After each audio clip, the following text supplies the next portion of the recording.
Hi guys, Jessica and Paige here. We're here to finish up Dark Prince. We're going to be on chapter 16 through 21. And in chapter 16, we're going to start off with Rudy Romanov in the hospital. And Grigory and Mikhail have to go and see what is in his mind. So the sucky thing is, Rudy ended up sending all of his father's information to scientists. Information on the Carpathians and their bloodlines and any quote-unquote proof he may have had. And Mikhail is struggling because when he left, Raven totally had trust in him that he was not going to kill Rudy.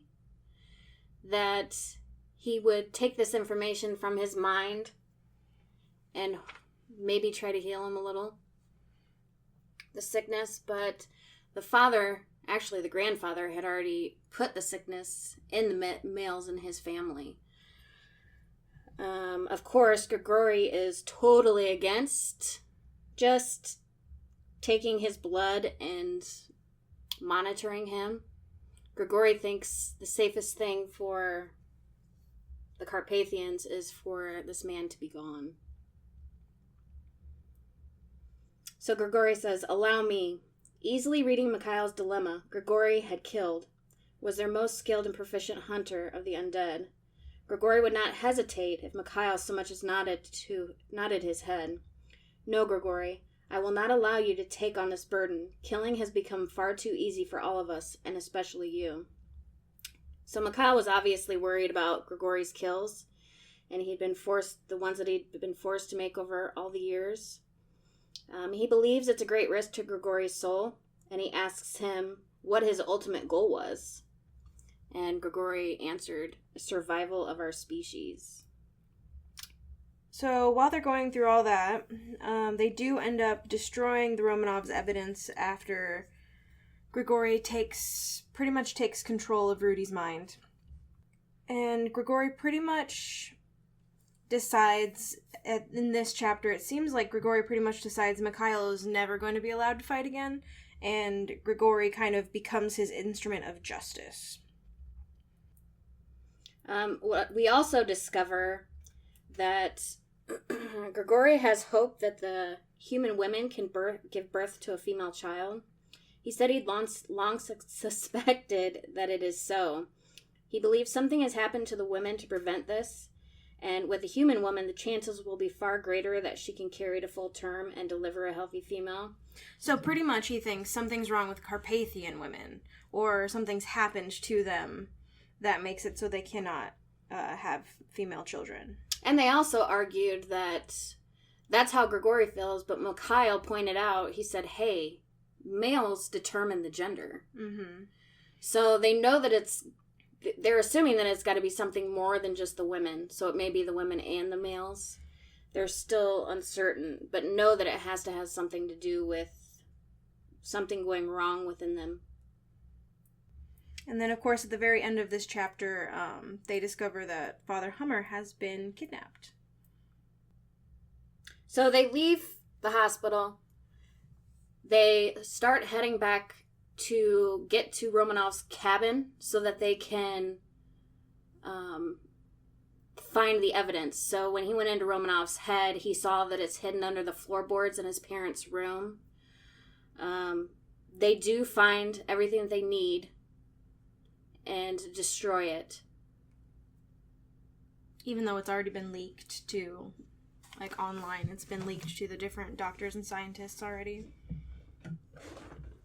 When they left Romanov's home, as they passed Father Hummer's cabin, Mikhail felt a disturbance, uneasiness, and he turned to go back to check on the man. He reached out to Raven to ensure she was safe, and when he touched her mind, all he found was Raven teasing Jacques, both working hard to keep the other from worry. Mikhail and Grigory could feel something wrong. They reached out their senses. It was the soil that told of violence, trampling boots, droplets of blood. They both looked at each other and then to the cabin. "He was my friend." "You would know if he were dead," Grigory pointed out. Mikhail shook his head. "No, In all our years of friendship, I never took his blood. Grigori was ticked when Mikhail let that bit of information out. I knew you would object to my decision, but somehow it seemed disrespectful. I can touch his mind because I know him so well, but there is no blood bond between us. It is possible I inadvertently placed him in danger, asking him to watch over Raven. He was 83 years old. The aura was always bright, the white light reflecting the purity of his heart and soul. In the middle of the night, as cold as it often was, he answered my call without hesitation or question. I wanted him to perform the human ceremony to join Raven to me. It would have pleased both of them. He brought me comfort and peace when my life was torment. So, he's just explaining to Grigori how deeply he feels for Father Hummer, and really how connected Father Hummer was to Mikhail. Yep, and we also get to see a little bit more of Raven and Jacques, their relationship that they've got. They're very playful, they're very teasing, it's very cute. Definitely brother-sister vibes. So once he realizes that Raven and Jacques at this point are not feeling any stress or not feeling anything dark near them, nothing is invading their senses. So he and Gregory decide to follow the scent of Father Hummer higher into the mountains. But, that ends up being a trap, and the vampire who attacks, his name is Andre, and he attacks Raven and Jacques. And Jacques doesn't do too good. He doesn't seem much like he's really a hunter or very experienced in hunting in this book. And as they're getting attacked, Mikhail and Grigori are actually getting attacked. So as they make it up to where they thought his scent went, they pulled little delaying tactics on them. The vampire infected the wolf pack that is in this territory. And when Mikhail crossed over from his pack into the new territory, he was worried because he could not reach the wolves' minds. And you have to remember that Carpathians cherish nature and animals, and any type of killing or slaying of them is an atrocity to them. And that's what they had to do. They actually did have to destroy the wolf pack so that they could head back towards Raven and Jacques, as they knew that it was a trap and that it was just so that they would be away from them while someone stole away Raven. So Jacques gets super hurt, and Raven does pack his wounds with, saliva and soil, which is only the second or third time that's happened in this book, which is kind of crazy because you never see really much any other type of healing in any of the other books. And she's brand new at this. It just makes me, know what we were talking about. Why did Jacques and Byron not do that? But Raven was quick. Yeah, right away. She's like, you know what? The earth heals them. Let's go. My saliva heals. Let's put it all in there. But I just don't think at this point Jacques or Byron are very experienced hunting. I don't think they've had to do it much. I think Mikhail and Grigori, they make it seem like Mikhail and Grigori have done all the hunting recently. Well, with Julian and Aiden, too, because they do say that they did send them to America to hunt there. So, I just, in my head, in book one, I see Jacques and Byron kind of as, teenage boys. I don't see them as fully grown yet. Yeah, I agree. Yeah. Which changes quickly. Okay, so Raven ends up getting kidnapped because Jacques can't really compete with the vampire. So when the human comes out, he pushes Father Hummer to the ground. Father Hummer has been beaten. Can barely stand. His face is black and blue. It makes Raven sick. And of course, they're using Father Hummer to draw her to them. And with Jacques now out of order, and he did shut down his lungs and heart, To try to survive. And of course, he did try to tell Raven to run, but she's stubborn because she's not going to. She even jumped on the vampire's back. Yeah. So she wasn't going to leave him.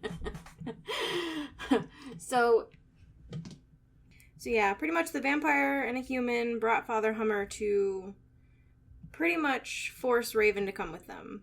I don't really think they expected Jacques to be there, but he didn't really pose that much of a hindrance, so... Yeah, the vampire was just worried about keeping the Dark One and the prince away. Mm-hmm. So the vampire tells the human, she's mine, do not touch her, before he leaves, because the sun's coming up. Gregory and Mikhail are racing to Jacques' side. They know that they have to see to his wounds, because he wouldn't survive. It was definitely a mortal wound. So they're relying on Raven to stay strong so they can get him healed and then get to her. But of course they kind of have to wait till the sun goes back down.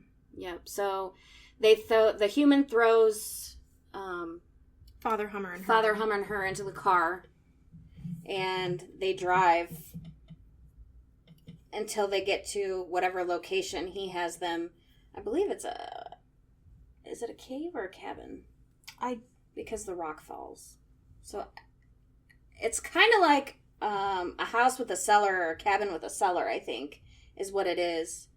And there he takes Father Hummer and Raven, drops them in the cellar, and it's pitch dark. You can't see.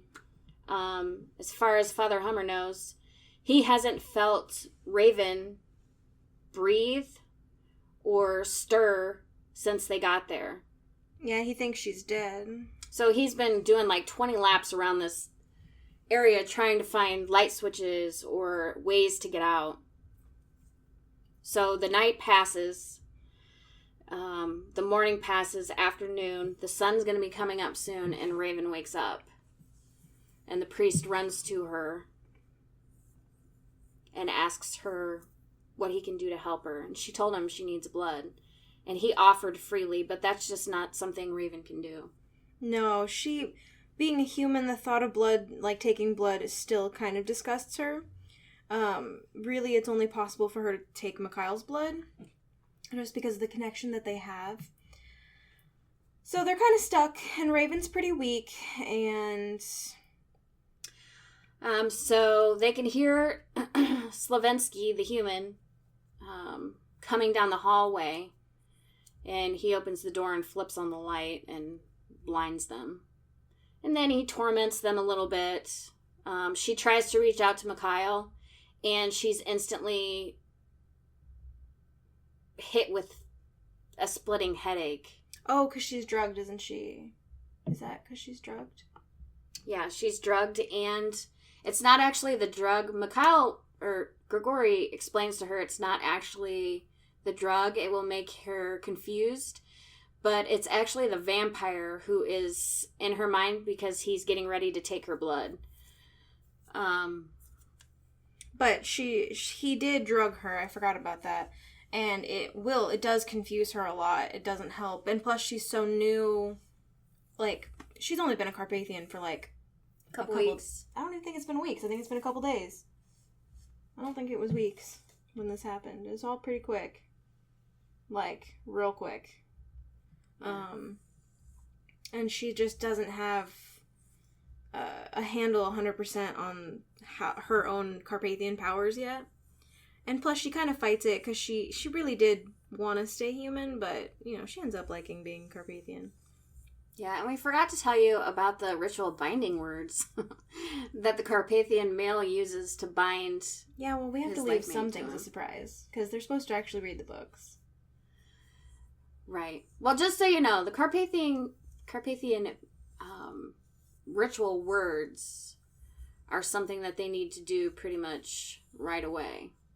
Some are going to be caring enough to let you come to them first, kind of, where you can, so it's not just like, hey, guess what? I see colors. I claim you as my life mate. No, luckily. Mm-hmm. So she gets a splitting headache, and then she can feel Andre coming. And she tells Mikhail in her head, he's coming. He comes into the door. He gets mad at her, and he said, I told you to feed. And she said, I told you to go to hell. Pretty much he murders Father Hummer. Right. So, yeah, that sucks. It's very traumatic for her. She has to see it. She feels guilty. She says it's her fault. Mm-hmm. Mikhail tries to make her feel better, but he tells her he's almost there. They can feel Mikhail and Grigori, so Andre grabs Raven, holds her by in front of him, her back to his front, and he threatens her when Mikhail comes in. So Mikhail comes in, and he tells Andre to let her go. Of course, he's not going to. Raven realizes that they're just doing it to trap Mikhail, and they're going to kill him. So she tries to take Andre's talon and stick it into her jugular. And then he gets mad at her and tells her, don't ever do that again. And then he is obviously communicating with Slavinsky, and Slavinsky shoots Mikhail. Yep, but, this time a gunshot wound's not that bad, even though it was earlier in the book. So, Grigori's there, Grigori helps, Andre helps, Raven's taken away. Andre doesn't help. Not Andre, Aiden, sorry. Aiden helps. Andre takes Raven. That is when Aiden shows up in his blonde owl form. Byron is like, hey, I should have known you would be here. And Andre said, every Carpathian knew and felt Mikhail's anger. So they figured that there would probably be more hunters showing up to see who dared try to kill their prince and his life mate. Mm-hmm. Yeah, so Mikhail does have, just being the prince, I think he has a connection with all of them, even if he doesn't really notice or recognize it yet. He doesn't quite know his own power in this first book. As Raven and Andre are flying through the sky, she's super confused now because she took that blood that had the drug in it. And he is also making sure that every time she tries to reach for Mikhail, or she's not even sure what she's reaching for. She just knows that someone is there, and that she feels like she needs to be reaching for him, but he punishes her every time. Andre punishes her every time. So she's getting super confused because she's in constant pain. Yeah, so pretty much Andre is attacking her mind anytime she tries to reach telepathically to Mikhail. Even though she doesn't know what she's doing, that's just a bond thing that life mates have. They just always feel the need to connect to each other because they're two halves of the same whole. But Andre's trying to essentially brainwash her into believing that Mikhail is evil and that he's her life mate. Andre's her life mate. Yeah, that Mikhail stole Raven from him. Yeah. And now they were running from him. So, as they're traveling, they land in an open field, and she sees a structure up ahead. And he tries to make her enter it of your own action. Of her own free will. Yep. And she so Grigori warned her and said, guard yourself when you reach for Mikhail so that Andre can't feel it. And he knows nothing of our bond. So the whole time they were flying, she was sending him pictures of She was sending Grigori pictures. Pictures of where they were going and what she was seeing. And she asked, is this going to give him a power over me? And they answered yes. So she did not want to enter on her own free will. So she kind of acted like she was stumbling or she couldn't stand up. Yeah, kind of pretending to faint, sort of. So that he would get annoyed, and he picked her up and brought her inside. And then she finds 2 scared humans. One male's chained up against the wall, and then there's a female next to him cowering.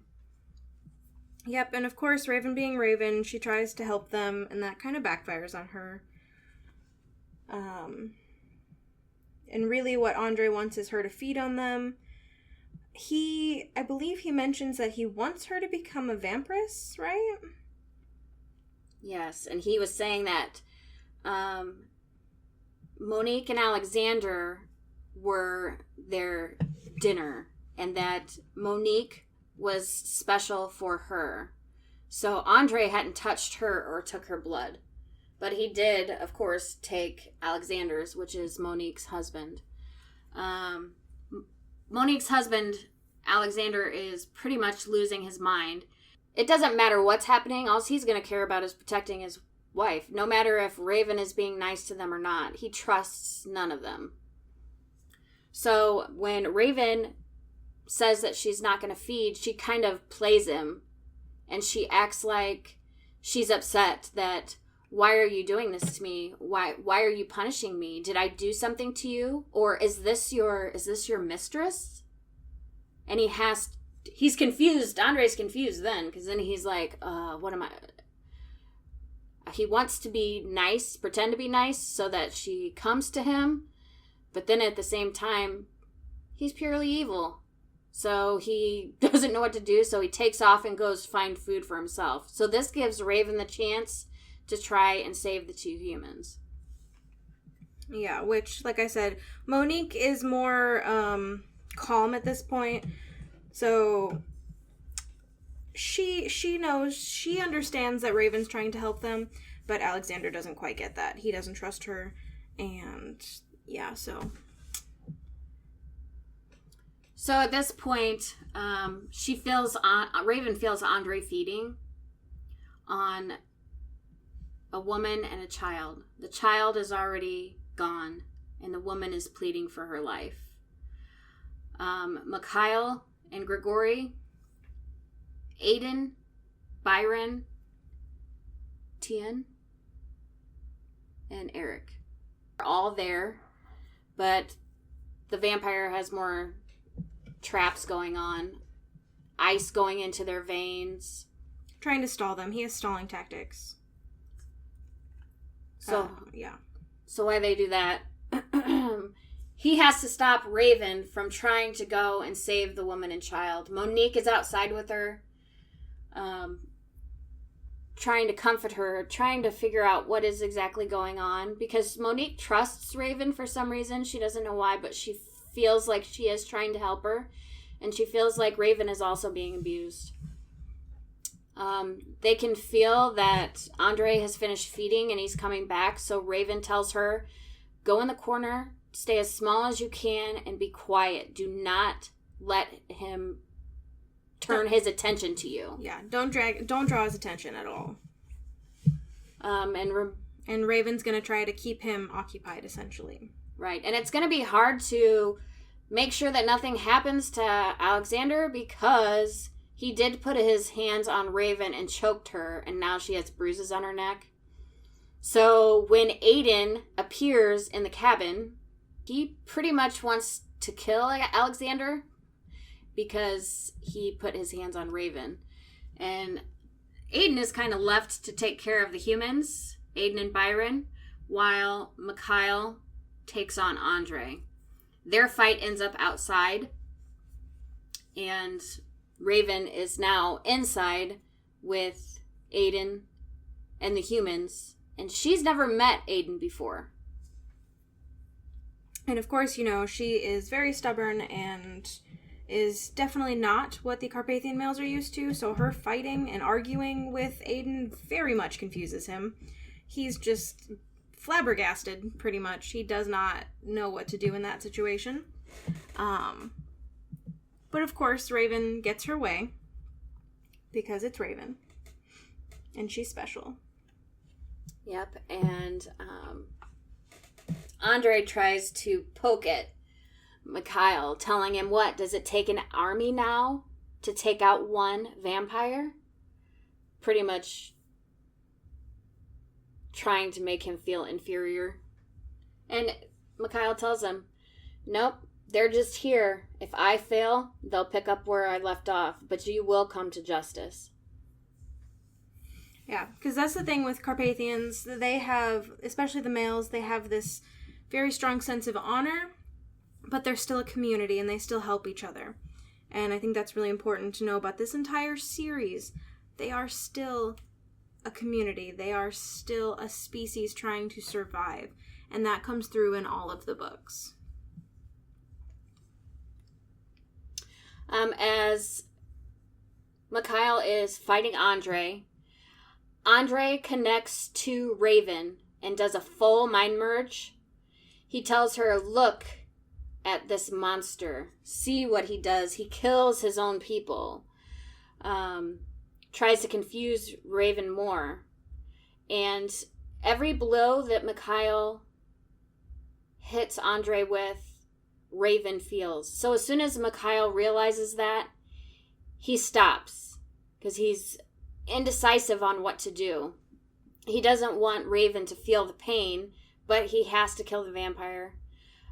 Grigori steps in and he tells Raven in her mind, he said, let me put you to sleep. She gives in instantly because she knows that Mikhail could possibly die if she does not go to sleep, because he's not going to inflict pain on her, and by killing the vampire would inflict pain on her. So she allowed Gregory just to send her to sleep. And then, of course, Mikhail finishes fighting Andre, and the biggest thing to take out of this, the most important thing, is it teaches you how to destroy, well, it's our first glimpse of how to destroy a vampire. The whole body has to be incinerated, the heart has to be removed and incinerated, because the vampire can put itself back together if it is not completely incinerated. So you remove the heart, and then you incinerate it, and then you can incinerate the body. But it does have to be destroyed completely. So Raven is asleep. Monique has no idea what happened to her. All that she knows is that Raven fainted and isn't responding. So she's holding Raven, worried about her. I guess she feels like a new friend. When Mikhail comes in, after he has defeated Andre, he takes Raven out of Monique's hands and wakes her. But Raven wakes confused, and now she's scared of Mikhail. Of course, Mikhail helps her through it, helps her remember, and that doesn't last for very long. And then, of course, they go on to later, and this is the last chapter. We're going on to chapter 21. They'll go through, and they have to bury Father Hummer, and that's really sad for Mikhail. It really breaks his heart. And Raven's, of course, but Mikhail had known Father Hummer for so long. So at the very end of the book, after they bury Father Hummer, it is very much made clear by all of the Carpathians that are there, because there are quite a few of them, because they all kind of ended up gathering back in the Carpathian Mountains a little bit, the ones that were close by, to help get Raven back. It's very much made clear that she is their hope at this point, because now they know that there are other human women that are psychic, that can be turned, and that have the potential to be life mates. And that has given them more hope than they've had in like a century. That means they could potentially regrow, repopulate, and be a true community again. And that is the end of Dark Prince. But I do want to point out something that we discussed in one of the beginning chapters about Margaret Summers. We were wondering if she was possibly someone's life mate. So I did reach out to Christine, and her team replied that not all psychics are Carpathian life mates. And this woman, Margaret Summers, was not filled with light. She was not a pure soul. She just wasn't a good person. So she was not someone's life mate. Thank goodness, because that would have been awful. Yeah, so not all psychics are going to be Carpathian life mates. So I'm glad that it wasn't someone that she lost her life mate and she became evil. Mm-hmm. That it was just she had a talent and abused She was just not a good person. Yeah, she just abused her Didn't power. have anything to do with losing a life mate or other part of her soul that she didn't know about. She was just a bad person. But that will make it more difficult because now the Carpathians know psychic women can become life mates, but not all of them can. It's a good and bad thing because that means now they have potential, but they have to kind of, there are good and bad psychics and they have to get lucky to find the right one. And that's what it comes down to. They really have to get lucky because there's a lot of people in the world. And yeah. So we will see you next time when we start Dark Desire. And we look forward to chatting again. Yep, and Dark Desire is a very interesting book, so I hope everyone is looking forward to it. Bye!